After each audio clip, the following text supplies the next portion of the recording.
This is News Live on Viewer Television. I am Charles Doge. The headlines. President Muhammadu Buhari returns to Abuja after a week-long engagement at the 76th session of the United Nations General Assembly. The Independent National Electoral Commission develops adequate structures and processes to successfully transmit election results electronically. Plus, Israeli forces kill at least 4 Palestinians in the occupied West Bank on Sunday. President Muhammadu Buhari has returned to Abuja after his week-long engagement at the 76th session of the United Nations General Assembly in New York, United States of America. The president came back to the country with a special request from the UN Secretary General Antonio Guterres, which is to help in restoring socio-political order in troubled West African countries. Guterres, who commended Buhari for his leadership roles in Africa as well as the stabilization of the West African sub-region, aired his opinion during the audience with the president on the sidelines of the 76th session of the UNGA. The UN scribe observed that Africa, especially West Africa, was generally seen as an ocean of stability and good governance, but was deeply concerned about the recent reversal of fortunes in democratic rule in some parts of the West African sub-region, with coups overturning elected institutions. He therefore urged Buhari to continue to show leadership as he looked up to Nigeria to help stabilize the sub-region in terms of democracy and good governance. On terrorism, the Secretary General commended the efforts of Nigeria on this global phenomenon. Guterres assured the Nigerian leader of the UN's continued support in her efforts to addressing the prevailing security and humanitarian challenges that had arisen, especially with the internally displaced persons. Now, President Muhammadu Buhari again will on Tuesday, September 28, 2021, inaugurate the Nigeria Police Barracks Special Protection Unit Base 6, built by the Niger Delta Development Commission at Omagwa, Ekwere local government area of Rivers State. The NDDC Director, Corporate Affairs, Dr. Ibitoye Abosede, in a statement on Sunday said the Vice President, Professor Yemi Oshimbajo, will commission the 66 flat residential quarters and administrative block for security personnel in Rivers State on behalf of the President. The project, which had previously been inspected by the NDDC Interim Administrator Effiong Akwa, consists of an administrative block, an armory, gatehouse, underground cell, and 66 units of accommodation made up of the commander's residence, second-in-command's residence, and 64 one-bedroom flats.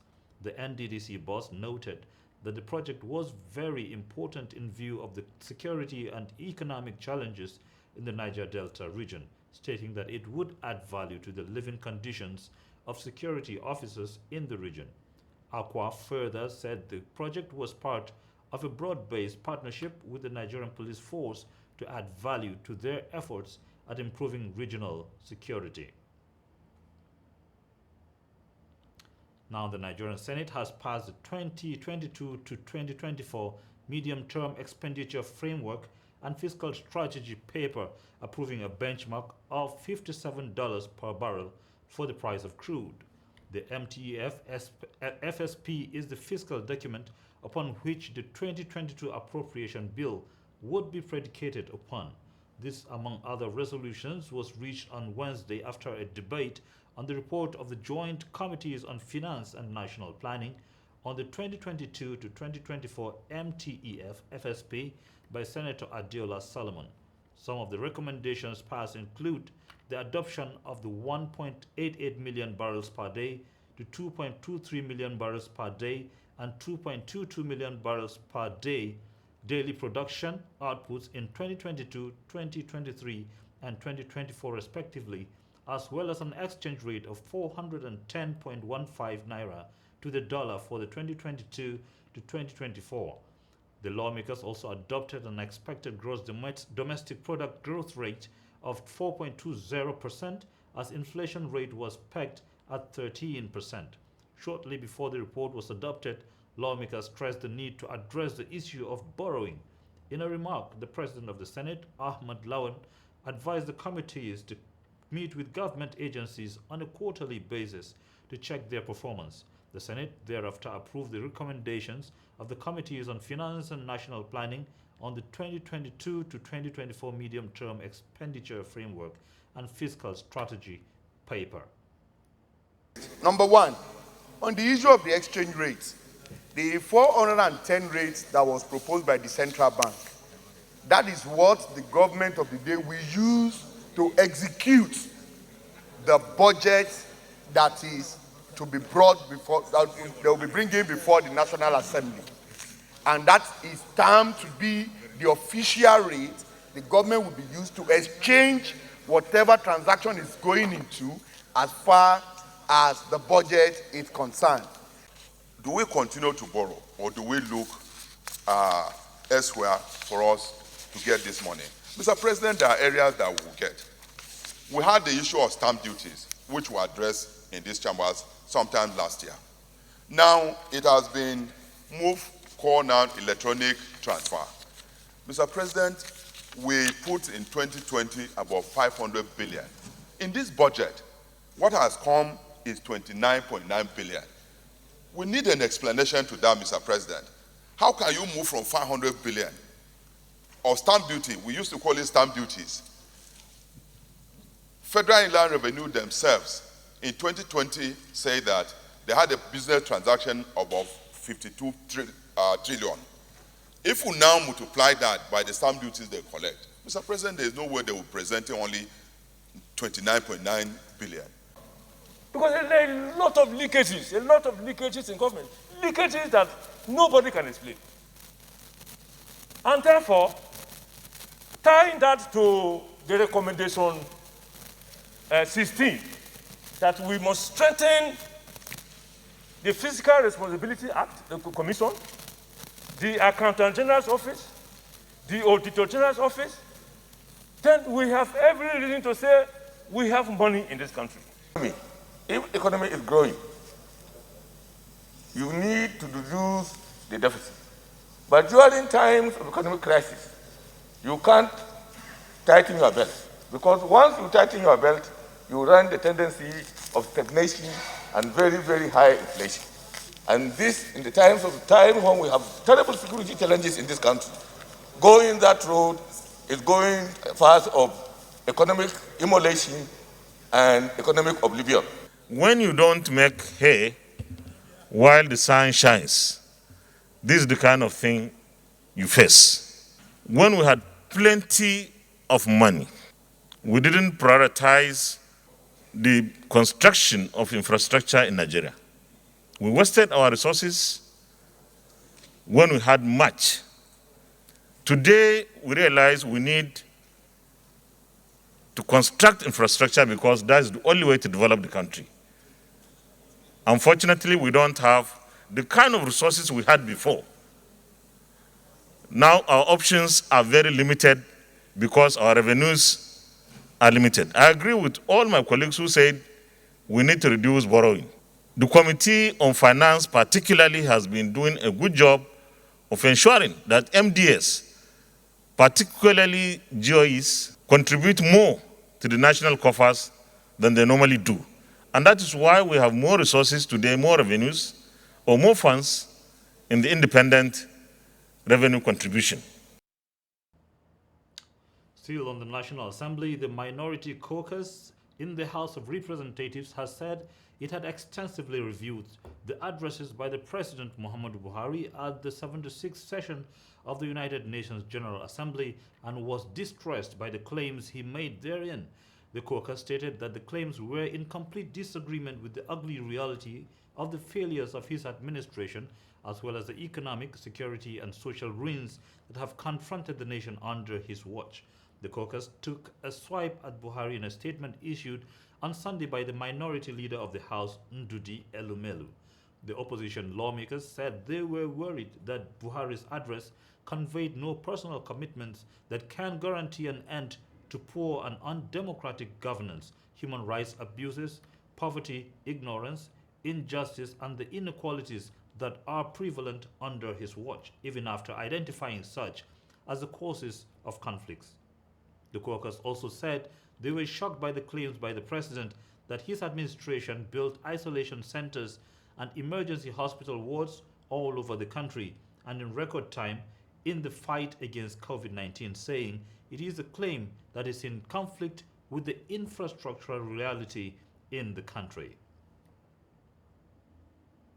Now, following President Muhammadu Buhari's presentation of the Petroleum Industry Act to the National Assembly for amendment, members of the House of Representatives, especially from the Niger Delta, have expressed readiness to revisit their demand for 5% royalty to the host communities in the oil sector.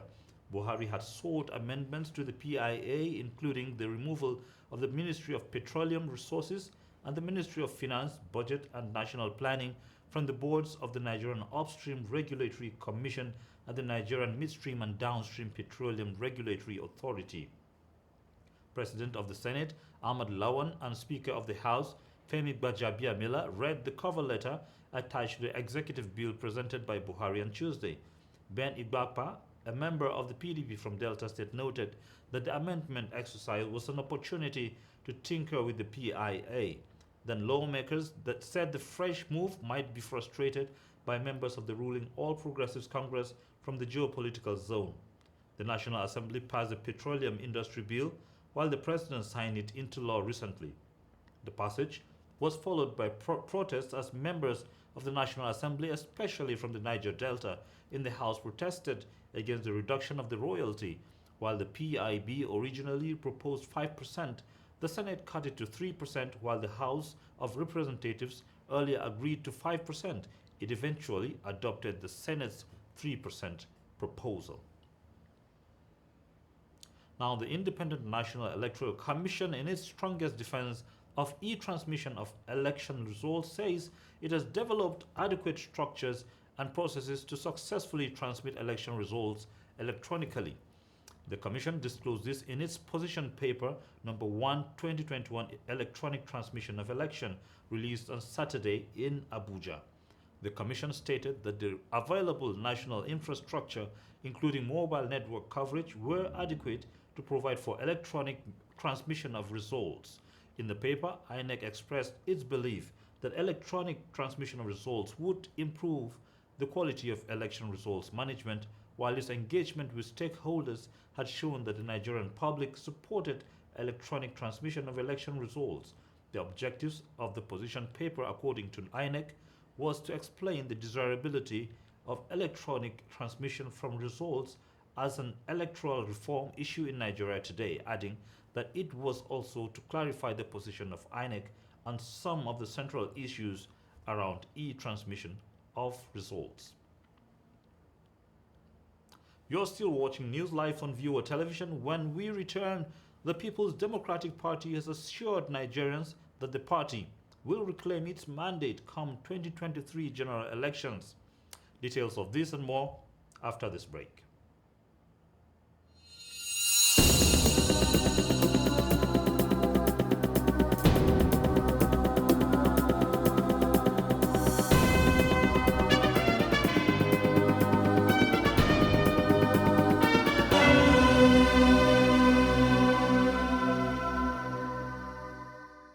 Hi, my name is Ikia Marton. Being an anchor has been a tremendous experience, from editing the news to reading the news.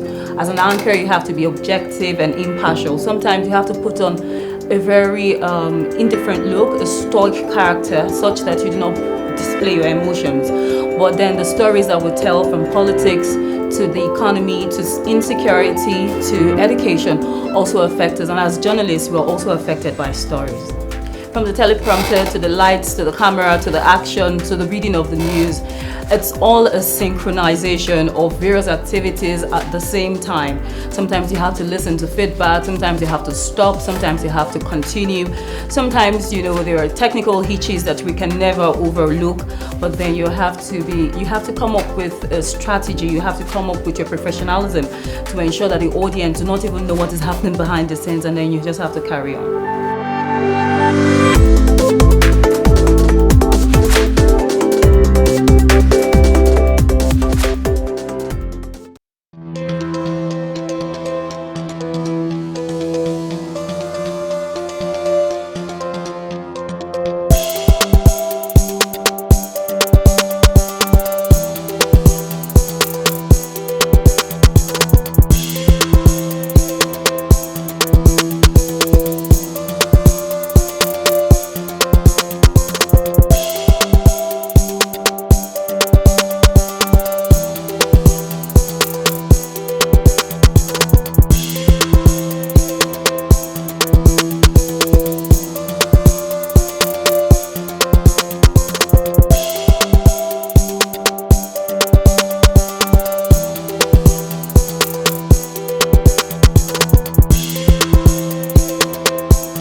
Welcome back. If you're just joining us, this is News Live on Viewer Television.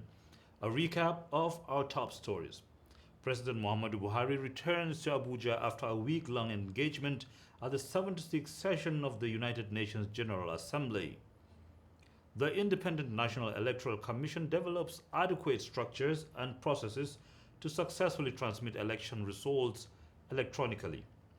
Plus, Israeli forces kill at least 4 Palestinians in the occupied West Bank on Sunday. The Kaduna State University has combined the 4th convocation ceremony. 9,662 persons were presented with the certificate of first and higher degrees, adding to the conferment of honorary doctorate degrees to some distinguished Nigerians of virtue.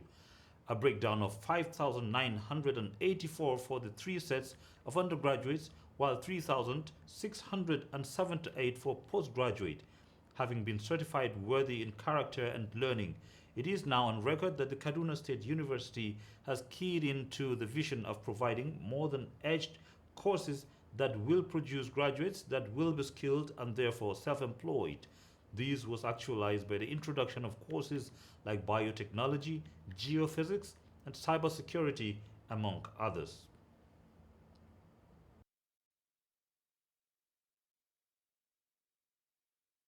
Today we are presenting 2 departments that have successfully completed their course of study for the award of the PhD. I'd like to thank the visitor to the university for supporting the university to assess these feats. Our vision for KASU is to be a multi-campus university with several colleges spread across the state that will one day mature to be stand-alone universities themselves. This vision and level of investment is evidence that the government is committed to raising the quality of learning in our tertiary institutions. We're calling on the graduates to use the skills and the knowledge that they have learned today to be able to advance not only themselves but also the society, and to remind them that not everybody will get a job with government, and therefore they have to hone and sharpen their entrepreneurship skills. Key to this success or to this result is spirituality and hard work. I believe that with spirituality and hard work, I can achieve anything.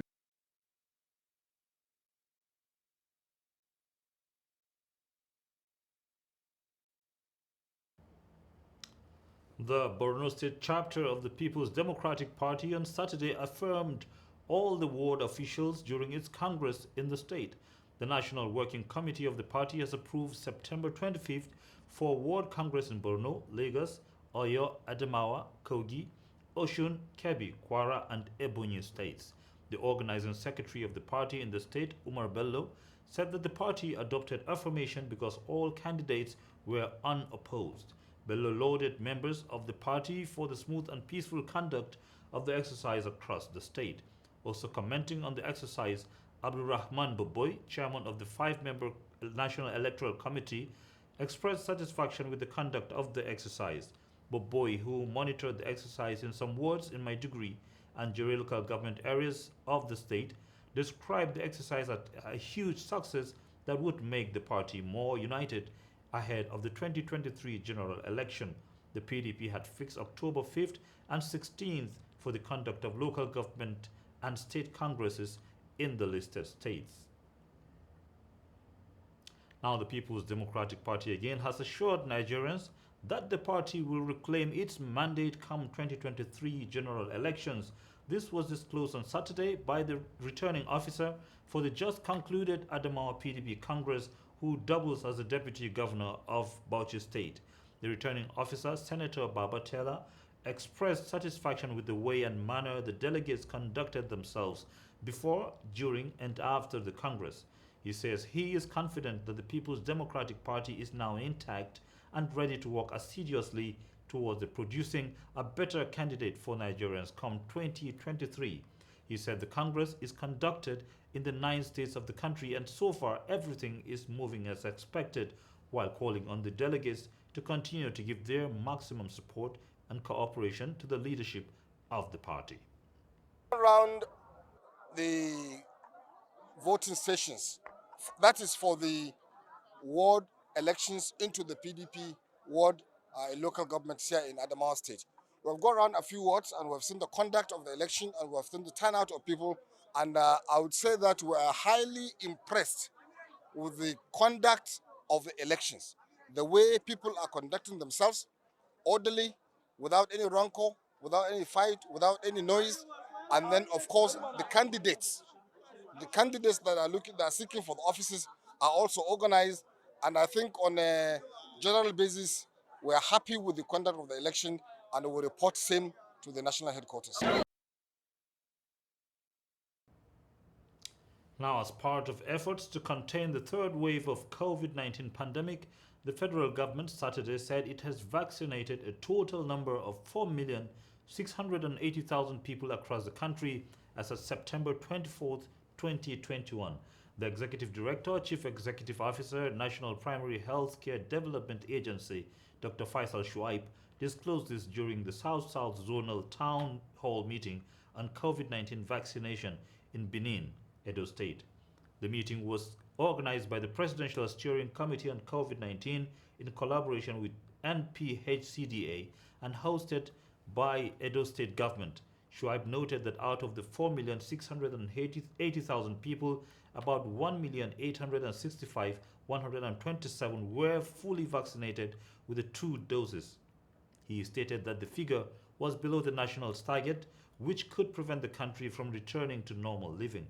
He expressed optimism that the next few weeks, NPHCDA plans to gradually involve the private sector as sites for COVID-19 vaccination would succeed. Shuaib, however, disclosed that the federal government has set up a joint task force on COVID-19 vaccine for monitoring and accountability in collaboration with security agencies. Now, doctors under the aegis of the Nigeria Association of Resident Doctors on Saturday elected new executive members amid the ongoing industrial action by the union. The swearing in of the new executives took place at the Abubakar Tafawa Balewa Hospital, Bauchi State. This was disclosed in a communique issued at the 41st Annual General Meeting of the association, which was held from the 20th to 25th of August 2021. The communique, which was jointly signed by the new president, Dr. Daro Ishaya, and the new secretary general, Dr. Suleiman Ismail, and the new publicity secretary, Dr. Alpha Yusuf.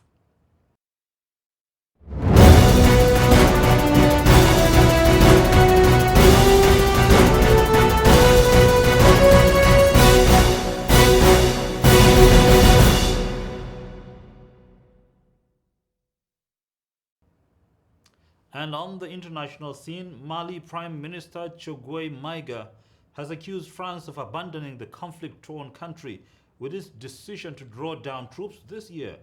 Maiga told the UN General Assembly that he regretted the unilateral announcement, which he said justified his government seeking other partners in an apparent reference to Mali having asked private Russian companies to boost security in the conflict-torn country. This comes after a recent demonstration in Mali's capital backing the nation's military rulers and protesting perceived foreign meddling in the Sahel state. The protest comes as military strongman Colonel Assimi Goïta faces growing pressure from European powers to renounce a possible deal with the Russian private security firm Wagner.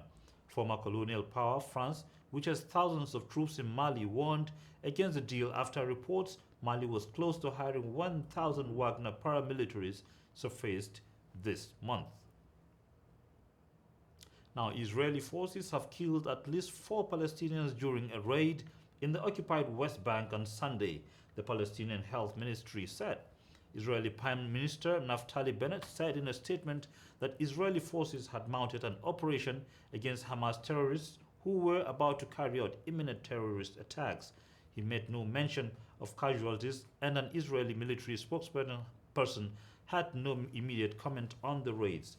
Israeli officials have long voiced concerns that Hamas, which runs the Gaza Strip, intends to gain strength in the West Bank and challenge its rival. Now, Taliban authorities have displayed 4 bodies of alleged kidnappers and hung one of them from a crane parked in a city square in the western Afghan city of Herat. Taliban officials announced that the four were caught taking part in a kidnapping earlier on Saturday and were killed by the police. According to Wazir Siddiqui, who runs a pharmacy on the edge of the square, Taliban officials initially brought 4 bodies to the central square, then moved 3 of them to other parts of the city for public display. President Mohammed Nazir said he had been shopping for food near Herat's Mostofiyat Square when he heard a loudspeaker announcement calling for people's attention. Ziaul Haq Jalali, a Taliban-appointed district police chief in Herat, said Taliban members rescued a father and son who had been abducted by 4 kidnappers after an exchange of gunfire. He said a Taliban fighter and its civilian were wounded by the kidnappers and that the kidnappers were killed in the crossfire.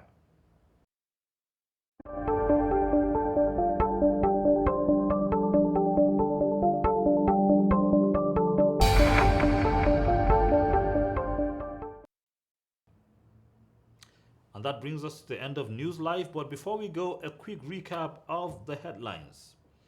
President Muhammadu Buhari returns to Abuja after a week-long engagement at the 76th session of the United Nations General Assembly. The Independent National Electoral Commission develops adequate structures and processes to successfully transmit election results electronically. Plus, Israeli forces kill at least 4 Palestinians in the occupied West Bank on Sunday. And that's it on News Live. Please stay tuned for the rest of our programs.